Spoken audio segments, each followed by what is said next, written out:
오늘 우리들에게 주시는 하나님의 말씀은 신명기 20장 10절로 20절 말씀입니다. 우리 함께 봉독하겠습니다. 내가 어떤 성읍으로 나아가서 치려할 때에는 그 성읍에 먼저 화평을 선언하라. 그 성읍이 만일 화평하기로 회답하고 너를 향하여 성문을 열거든 그 모든 주민들에게 내게 조공을 바치고 너를 섬기게 할 것이요. 만일 너와 화평하기를 거부하고 너를 대적하여 싸우려 하거든 너는 그 성읍을 에워쌀 것이며 내 하나님 여호와께서 그 성읍을 내 손에 넘기시거든 너는 칼날로 그 안에 남자를 다 쳐 죽이고 너는 오직 여자들과 유아들과 가축들과 성읍 가운데 있는 모든 것을 너를 위하여 탈취물로 삼을 것이며 너는 내 하나님 여호와께서 내게 주신 적군에게서 빼앗은 것을 먹을지니라. 내가 내게서 멀리 떠난 성읍들 곧 이 민족들에게 속하지 아니한 성읍들에게는 이같이 행하려니와 오직 내 하나님 여호와께서 내게 기업으로 주시는 이 민족들의 성읍에서는 호흡이 있는 자를 하나도 살리지 말지니 곧 헷 족속과 아모리 족속과 가나안 족속과 브리스 족속과 히 족속과 여부스 족속을 내가 진멸하되 내 하나님 여호와께서 내게 명령하신 대로 하라. 이는 그들이 그 신들에게 행하는 모든 가증한 일을 너희에게 가르쳐 본받게 하여 너희가 너희 하나님 여호와께 범죄하게 할까 함이니라. 너희가 어떤 성읍을 오랫동안 에워싸고 그 성읍을 쳐서 점령하려 할 때에도 도끼를 둘러 그곳에 나무를 찍어내지 말라. 이는 너희가 먹을 것이 될 것이니 찍지 말라. 들의 수목이네 이 사람이냐 너희가 어찌 그것을 에워싸겠느냐. 다만 과목이 아닌 수목은 찍어내어 너희와 싸우는 그 성읍을 치는 기구를 만들어 그 성읍을 함락시킬 때까지 쓸지니라. 아멘. 사람들은 통상 인생을, 우리의 삶을 전쟁이라고 합니다. 삶은 투쟁이요, 충돌의 연속입니다. 전쟁을 하면 반드시 승리해야 합니다. 패배한다는 것은 모든 것을 잃어버리는 것입니다. 전쟁에서 패배함이 옛날에 왕이나 귀족들은 모든 것을 잃고 다른 나라의 노예 신세가 되어야 했습니다. 그러므로 전쟁이 일어나면 죽기 살기로 싸우는 것입니다. 마키아벨리라는 사람이 군주론이라는 책에서 이런 얘기를 했습니다. 결과만 좋으면 수단은 언제나 정당화되는 것이다. 여러분, 로버트 그린이라는 사람도 전쟁의 기술이라는 책을 통해 이런 얘기를 합니다. 화해는 헛된 희망에 불과하다는 사실을 인식해야 한다.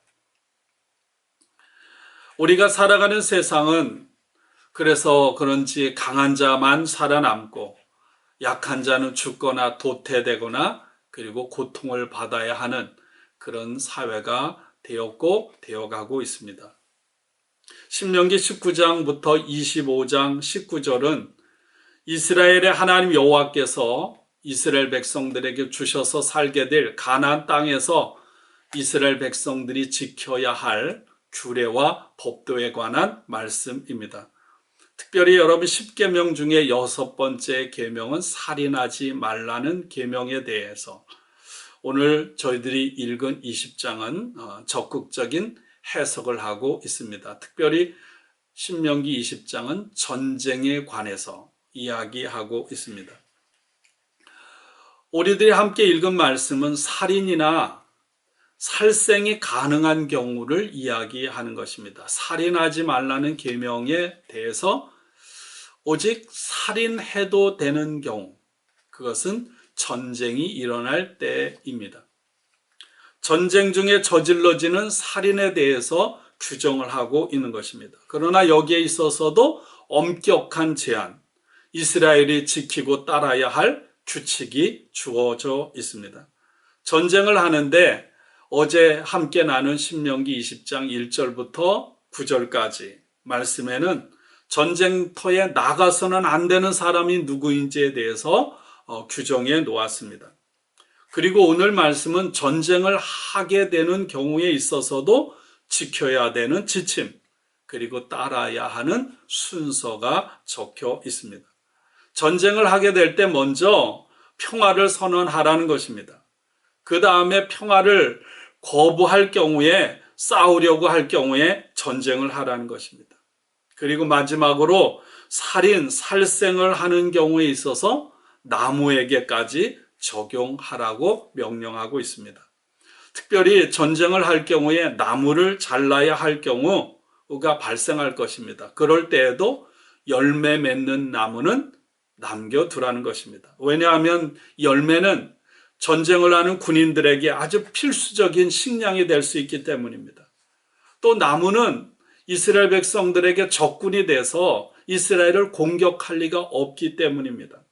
전쟁을 위해 오랫동안 전쟁을 하다 보면 성을 공격하는데 필요한 기구를 만들어야 되거든요. 그때에만 나무를 자를 수 있다는 것입니다. 오늘 14절은 이렇게 말하고 있습니다. 내 하나님 여호와께서 내게 주신 적군에게서, 이렇게 말씀하고 있어요.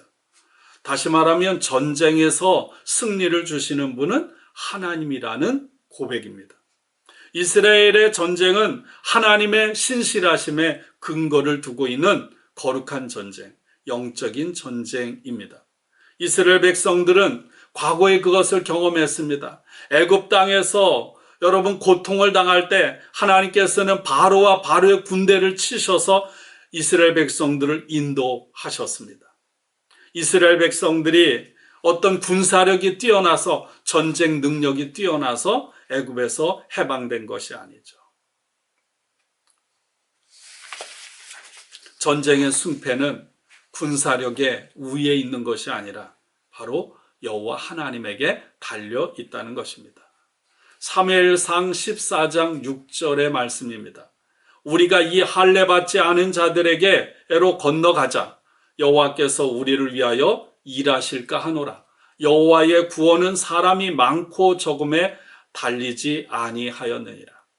여러분, 요나단이 이스라엘을 괴롭히는 블레셋을 치려고 할 때 자기의 무장인 소년에게 한 말입니다. 그러므로 이스라엘 백성들은 적군의 말과 병기, 군사력을 두려워해서는 안 되는 거죠. 그 하나님은 오늘도 살아계십니다. 지금도 저와 여러분들과 함께 하시는 임마누엘의 하나님이심을 믿습니다. 전쟁을 하게 되는 경우입니다. 크게는 두 가지로 나누어집니다. 첫째는 이스라엘이 가나안 땅에 속하지 않은 어떤 성읍과 전쟁을 할 경우, 이스라엘 백성들이 하나님 주신 가나안 땅이 아닌 그 밖에 있는 성읍들과 전쟁을 할 경우에는 먼저 그 성에 대해서 화평, 평화를 선언하라는 것입니다. 만약 그 성읍의 적군이 평화 조약을 받아들여서 투항할 경우에는 그 사람들 강제 노동을 시켜서 조공을 바치도록 하라는 것입니다. 그러나 그 성읍의 적군들이 항복을 거부하고 차라리 싸우다가 죽는 게 낫다 이렇게 생각하고 대항할 경우에는 그 성을 정복한 후에 그 성에 있는 남자들은 다 죽이고 여자들과 어린 아이들은 살리라는 것입니다. 그리고 그 성에 있는 모든 가축들, 양소, 염소 이런 때는 살려서 전리품으로 삼고 그것을 나누어 먹으라는 것입니다. 두 번째는 가나안 땅에 들어가서 가나안 땅에 살아가는 토착민들과 싸움을 하게 될 경우입니다. 하나님께서 이스라엘 백성들에게 약속으로 주신 그 가나안 땅에 들어가서는 호흡이 있는 자는 하나도 살려두지 말라는 것입니다. 다시 말하면 모든 사람을 다 죽이라는 거예요. 이것을 가리켜서 헤렘, 거룩한 전쟁이라고 합니다. 가나안 땅에 살고 있는 족속은 크게는 6, 그리고 다른 본문에 하나 포함된 7 이렇게 볼 수가 있습니다. 헷 족속, 아모리 족속, 가나안 족속, 브리스 족속, 히위 족속, 여부스 족속, 하나를 더한다면 기르가스 족속입니다. 그들은 진멸하라는 것입니다. 진멸한다는 건 그 땅에 숨쉬는 모든 것들은 다 죽이라는 것입니다. 여러분, 하나님의 명령을 따르기 위해서, 하나님의 말씀을 따르기 위해서 이스라엘 백성들은 진멸해야만 했습니다. 여러분, 이게 쉬운 일이 아니잖아요. 하나님의 명령을 온전히 따르는 것은 결코 쉽지 않습니다. 하나님의 명령을 따르기 위해서 때로는 용기가 필요해요. 과감한 결단이 필요합니다.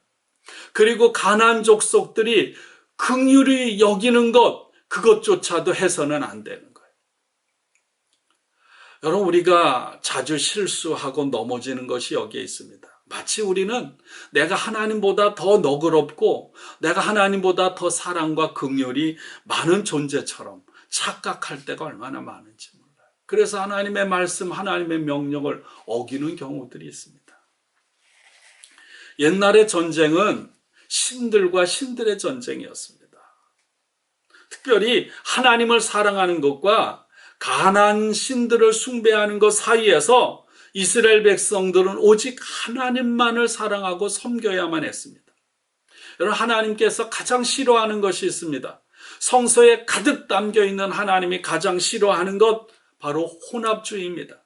이것도 좋고 저것도 좋은, 하나님도 섬기고 바알과 아세라로 상징되는 우상도 섬기는 일입니다. 여러분, 우리들도 이런 일이 계속 벌어져요. 연애할 때, 사랑할 때를 한번 생각해 봐요. 사랑할 때 절대로 해서는 안 되는 일이 있습니다. 여러분, 연애할 때 가장 나쁜 놈은 양다리를 걸치는. 왜 하나님께서는 이토록 잔인한 일을 하라고 이스라엘 백성들에게 명령을 내리는 것입니까? 그것은 신앙적인 이유 때문입니다. 이 가나안 족속들은 이미 너무나 타락하고 악했기 때문에 그 가나안 족속들에게 남아있는 것은 하나님의 심판뿐입니다. 그들을 전멸시키지 않는다면 하나님의 백성에게 그들은 우상숭배라는 악영향을 끼칠 거예요. 나쁜 누룩의 영향을 끼치게 될 것입니다.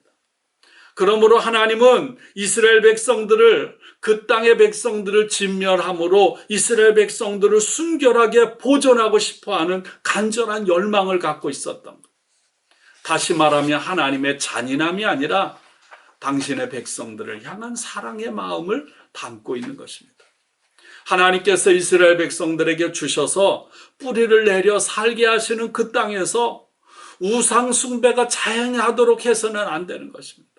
가나안 족속들은 대표적으로 자식들을 불 가운데 지나가게 하고요, 자식들을 잡아서 신들에게 바쳤습니다. 혹여라도 이스라엘 백성들이 그 가나안 족속들의 풍속을 배워서 조금이라도 그것에 물들어서 그 길을 따라간다면 가나안 족속들이 심판을 받는 것처럼 이스라엘 백성들도 하나님 앞에 심판을 받을 수밖에 없는 것입니다. 그래서 하나님은 이 백성들이 순결하기를 원했던 거죠. 여러분, 하나님은, 그리고 성경은 결코 배타적인 인종 정책을 주장하지 않습니다. 가나안 사람들과 섞여서 그들의 풍속과 가증한 일을 보고 배우고 따라감으로 인하여 하나님을 사랑하고 섬기는 일을 잘못되게 해서는 안 된다는 것이죠.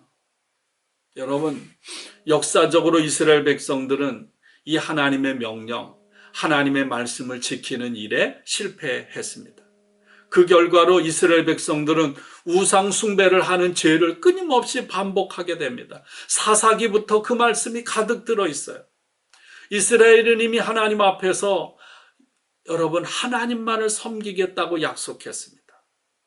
가나안 족속들을 본받아 우상 숭배의 죄에 빠지는 것은 하나님과의 약속을 어기는 거죠. 그 결과 이스라엘은 주변 이방 민족들에게 끊임없이 침략을 받아 고통을 받아야 했고, 결국 지배를 받고 나라가 망하고 포로로 끌려가야만 했습니다. 이스라엘 역사에서, 그리고 하나님의 말씀은 이 헤렘 전쟁, 모든 것을 죽이라고 하는 이 헤렘 전쟁을 가나안 땅에 정착할 때 단 한 번만 그들에게 주어졌다는 사실을 우리는 기억해야 할 것입니다. 사랑하는 여러분, 오늘 우리들을 향한 하나님의 간절한 열망, 하나님의 바람을 헤아릴 수 있기를 원합니다. 그리스도인으로서 그리스도인의 공동체인 교회가 세상을 향해서는 평화를 선포하고 평화를 만들어가는 평화의 사람이 되기를 원합니다.